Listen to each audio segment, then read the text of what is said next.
Rajesh Khanna Indian film industry के पहले superstar ऐसे ही नहीं बन गए थे।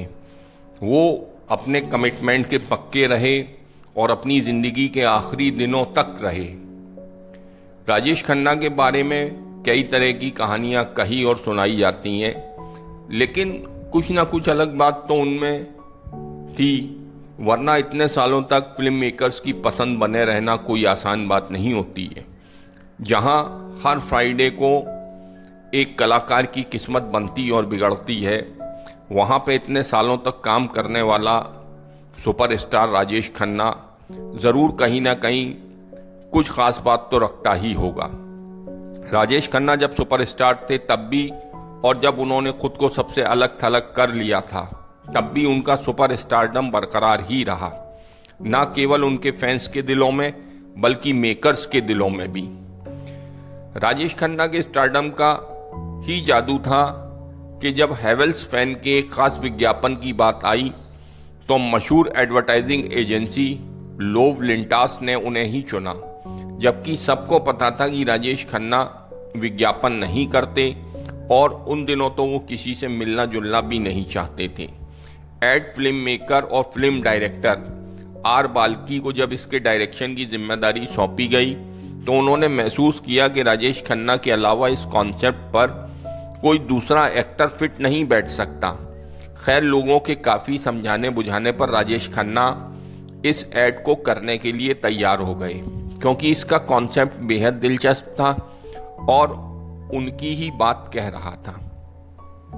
उस विज्ञापन में राजेश खन्ना अपने पुराने दौर की याद करते हैं और दुनिया से कहते हैं, बाबू मोशाय, मेरे फैंस मुझसे कोई नहीं छीन सकता। तय किया गया कि राजेश खन्ना की खास गर्दन हिलाने वाली अदा के साथ उनका फेमस गाना ये शाम मस्तानी को कोरस में गाया जाएगा। देखा जाए तो एक तरह से ये ऐड राजेश खन्ना के सुपरस्टारडम को ट्रिब्यूट भी देता है। 69 साल की उम्र में राजेश खन्ना ने जब इस विज्ञापन के लिए हाँ किया था तो कहा था कि उन्होंने इस एड फिल्म को एक चुनौती की तरह लिया है। काका अपने चाहने वालों का प्यार फिर से पाना चाहते हैं, इसलिए उन्होंने ऐसा किया। उन्होंने कहा था, पहली बार मैं किसी एड फिल्म में काम कर रहा हूं, मुझे महसूस होता है कि मेरी मेहनत कामयाब होगी। राजेश खन्ना इस विज्ञापन की शूटिंग के वक्त काफी बीमार थे, बावजूद इसके इतने उत्साहित थे कि जैसे ये उनकी पहली फिल्म हो। हालांकि उनके लिए उस वक्त ट्रैवल करना आसान नहीं था, फिर भी अपनी सेहत की परवाह ना करते हुए बेंगलोर जाने के लिए तैयार हो गए। डायरेक्टर आल बाल्की ने एक इंटरव्यू में बताया था कि शूट से 3 दिन पहले राजेश खन्ना अस्पताल में भर्ती थे और बाल्की ने विज्ञापन के शूट की तारीख को आगे बढ़ाने का सुझाव भी दिया था, लेकिन राजेश नहीं माने और उन्होंने कहा, बाल्की मैं आ रहा हूं। खास बात कि इसी बीच काका के पैर में हेयरलाइन फ्रैक्चर आ गया और सूजन की वजह से जूते पहनने और खड़े होने में भी मुश्किल आने लगी। ऐसे में उनसे पूछा गया कि क्या इस हालत में आप काम कर पाएंगे? तब उन्होंने जवाब दिया, कमिटमेंट किया है तो पूरा करूंगा ही। इसके बाद वे 2 दिन तक हॉस्पिटल में एडमिट रहे और फिर हॉस्पिटल से ही एयर एम्बुलेंस के जरिए सीधे बेंगलोर एयरपोर्ट और फिर वहां से शूटिंग लोकेशन पर जा पहुंचे। बाल्की ने बताया, सेट पर आने के बाद वे कमरे में गए और उन्होंने कहा, बाल्की मुझे रिहर्सल करनी है। मैं उनके कमरे में गया, वहां एक लड़का था जो हाथ में ड्रिप वाली बोतल पकड़े हुए था और दूसरे ने स्टैंड पकड़ा हुआ था। वे कमरे में डांस करने की कोशिश कर रहे थे।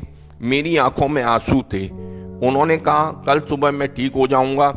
शूट के दिन कुछ लोग थे जो काका को असिस्ट कर रहे थे, लेकिन जब कैमरे के सामने आने का वक्त आया तो काका ने अपनी ड्रिप निकाली और कहा, चलो एक्शन। काका शूटिंग के लिए तैयार हुए, लेकिन चलने में थोड़ी मुश्किल हो रही थी, तो स्टेडियम के अंदर व्हील चेयर पर पहुंचे। डायरेक्टर बाल्की ने बताया कि राजेश खन्ना ने 2 टेक लिए और तीसरे टेक में कहा, क्षमा करें, मैं एक और टेक लेना चाहूंगा, लेकिन ऐसा नहीं कर सकता। बाल्की ने बताया कि विज्ञापन 1.5 घंटे में शूट किया गया था और जैसे ही शूट खत्म हुआ काका चले गए थे।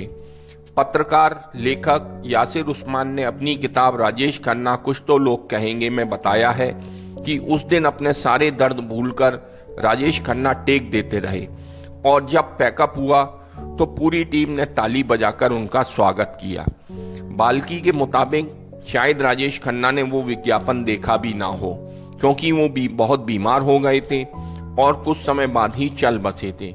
उन्होंने बताया, मुझे नहीं लगता कि उन्होंने विज्ञापन देखा था।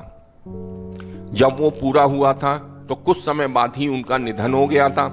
मुझे नहीं पता था कि वो इतनी जल्दी जाने वाले हैं, लेकिन वो आए और एंजॉय किया। ये दिल छूने वाला अनुभव था। राजेश खन्ना ने अपने निधन के पहले अंतिम शब्द टाइम हो गया पैकअप कहते हुए अपनी पत्नी डिंपल कपाड़िया के हाथों में अपनी अंतिम सांस ली थी। भारत के पहले सुपरस्टार राजेश खन्ना ने साल 2012 में 18 जुलाई को इस दुनिया को अलविदा कहा था। हम लोगों की तरफ से राजेश खन्ना को विनम्र श्रद्धांजलि, और खन्ना साहब जहां कहीं भी हों